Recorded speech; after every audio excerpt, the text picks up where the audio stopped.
नमस्कार मित्रों, ज्योतिष आचार्य विजय कुमार तिवारी के ज्योतिष चैनल पर आप सभी का स्वागत है। प्रत्येक दिन नई जानकारियों के साथ आता हूं और ग्रहों के बारे में कोई न कोई विवरण आपको प्रदान करता हूं। तो आज भी ऐसे ही एक ग्रह के बारे में बताने जा रहा हूं कि जो कि सभी ग्रहों का राजा है और राजा होने के नाते सारी जिम्मेदारियां उसी ग्रह पर रहती हैं सभी ग्रह को चलाने की।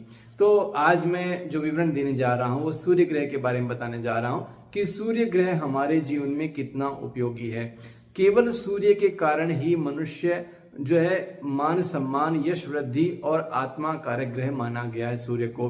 अब सूर्य को हमारी कुंडली में यदि आप ये सोचते हैं कि आपका जहां पर भी परिवार में मान सम्मान नहीं हो रहा है, आपके विचारों का प्रभाव नहीं हो पा रहा है, तो सीधे आप सूर्य ग्रह पर चले जाएं, यानी कि सीधे आप सूर्य का उपचार करने के लिए चले जाएं। कहीं ऐसा नहीं कि सूर्य ग्रह पर जाने का प्रयास करें, ऐसा नहीं है। सूर्य का उपचार करें तो आपका जो जीवन सफल होगा और यश वृद्धि और मान सम्मान की वृद्धि भी होगी। तो सूर्य को आत्मा का ग्रह माना जाता है और ग्रहों का राजा माना जाता है। सभी जो नवग्रह हैं हमारे, उसका राजा माना जाता है। इसलिए सूर्य की पूजा करनी हमेशा नितांत आवश्यक है। अब सूर्य मेष राशि में उच्च का होता है और तुला राशि में नीच का होता है और चंद्रमा का एक सहज मित्र भी है सूर्य। और सूर्य जो है वो जब बलवान होता है तो रोजगार भी प्रदान करता है। तो इतना अधिक सूर्य की जो इम्पोर्टेंस है हमारे जीवन में बहुत अधिक है। अब बहुत बार ऐसा होता है कि आपकी कुंडली के अंदर किसी राशि में सूर्य बैठा है और आप कहें तो कि बुधादित्य योग बना हुआ है। बहुत बार क्या होता है, बुध के साथ में बनकर बुध के साथ में रहकर सूर्य बुधादित्य योग बनाता है और जिसे राजयोग भी कहा जाता है, यानी आपकी सरकारी नौकरी का योग भी सूर्य से ही बनता है। इसलिए सूर्य की इंपॉर्टेंस सबसे ज्यादा महत्वपूर्ण है, क्योंकि यदि राजा बलवान रहेगा तो आपकी पूरी प्रजा भी बलवान रहेगी। यदि ग्रहों का राजा बलवान रहेगा तो 8 ग्रह जो बाकी बचे हुए वो भी आपकी कुंडली में बलवान रहेंगे। अब सूर्य की उपयोगिता दूसरे तरीके से मैं आपको बताना चाहूंगा कि कोई भी ग्रह जब 1 डिग्री से लेकर 10 डिग्री रहता है तो कम पावर में रहता है, और 10 डिग्री से 20 डिग्री तक रहता है तो अधिक पावर में रहता है, और 20 डिग्री से 30 डिग्री रहता है तो फिर वापस कम श्रेणी में आता है। इसलिए 10 से 20 डिग्री जो है वो सबसे इंपॉर्टेंट ग्रह की जो है वो चाल रहती है। एक ग्रह की जो चाल है 1 डिग्री से यानी 0 डिग्री से 30 डिग्री तक रहती है, तो वहां पर सूर्य सबसे असरकारक रहता है। अब सबसे पहले आप ये चेक करें कि आपके परिवार में, आपके समाज में जहां पर आपकी बात का वजूद रहता है या नहीं रहता है, आपका मान सम्मान होता है ये नहीं होता है। आप सबके लिए बहुत करने का प्रयास करते हैं लेकिन आपको यश वृद्धि बिल्कुल भी नहीं मिलती। आप सबसे अधिक कार्य करते हैं लेकिन आपको जो पोटेंशियल है, यानी कि उस करने के लाभ जो है वो आपको यश या शाबाशी बिल्कुल भी नहीं मिलती। तो यदि ऐसा जिस मित्र के साथ हो रहा है तो सबसे पहले सूर्य का उपचार करना प्रारंभ करें। अब मैं आपको बताना चाहूंगा कि सूर्य कहां किस स्थिति में कैसा रहता है, तो आगे ये सुनिए। अब मैं आपको सूर्य से संबंधित महत्वपूर्ण बातों का जिक्र करूंगा। तो सबसे पहले मैं बताना चाहूंगा कि किसी भी व्यक्ति, जो पुरुष है या स्त्री है या बालक है, उसकी राशि में 6 वर्ष तक सूर्य की महादशा रहती है। सूर्य की महादशा इतना बलवान करती है, राजयोग प्रदान करती है और जीवन में बहुत सारी प्रगति प्रदान करती है। यह सूर्य का पहला कार्य है।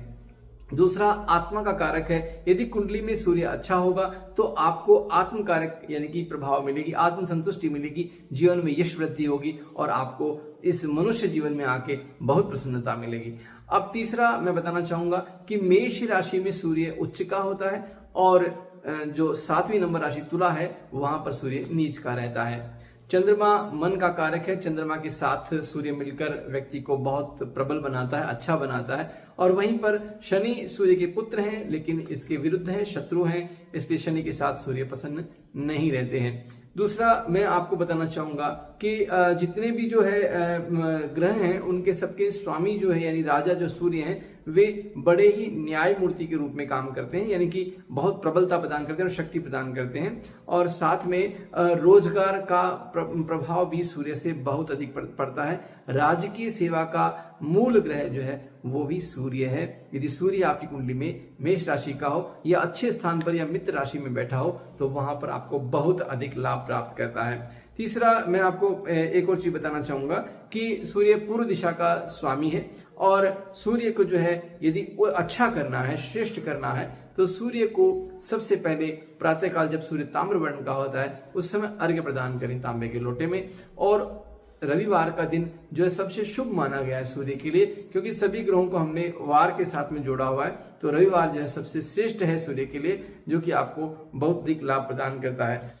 सूर्य नेतृत्व की शक्ति प्रदान करता है और बल प्रदान करता है, साथ में ही सूर्य जो है वो प्रतिष्ठा का भी परिचायक ग्रह है। अब मैं एक चीज और विशेष बताना चाहूंगा कि जिस व्यक्ति का सूर्य प्रबल होता है उसका यश और गुणगान सब स्थानों पर रहता है। साथ में आप अपने नाखूनों को चेक कीजिए, यदि आपके नाखून गुलाबी हैं, थोड़े मजबूत हैं, तो इसका मतलब आपका सूर्य अच्छा है और प्रबल है। और आपकी हथेलियों का जो रंग है वो भी लगभग थोड़ा सा पिंक कलर का होगा, तो आपके लिए सूर्य बहुत अच्छा है। और यदि सूर्य किसी का डाउन है तो आप अन्न में बाजरे का ज्यादा प्रयोग करें। यदि आपका सूर्य पत्थर स्टोन अगर आपको जानना है तो सूर्य के लिए आप माणिक्य के रत्न पहने सोने के अंदर, क्योंकि सिंह राशि का स्वामी है और स्वर्ण सूर्य को प्यारा है, इसलिए ये उपचार जरूर करें।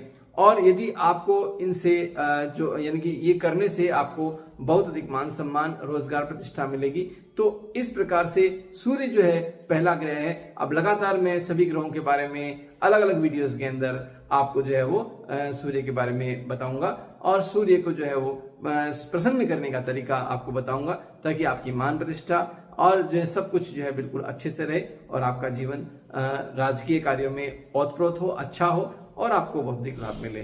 तो मित्रों, जानकारी कैसी लगी? धन्यवाद, बहुत बहुत आभार। जय हिंद, जय भारत। यदि मित्रों पसंद आया वीडियो तो लाइक करें, शेयर करें और सब्सक्राइब करें और अपने मित्रों के साथ में कमेंट बॉक्स में एक अच्छा सा कमेंट भी जरूर डालें।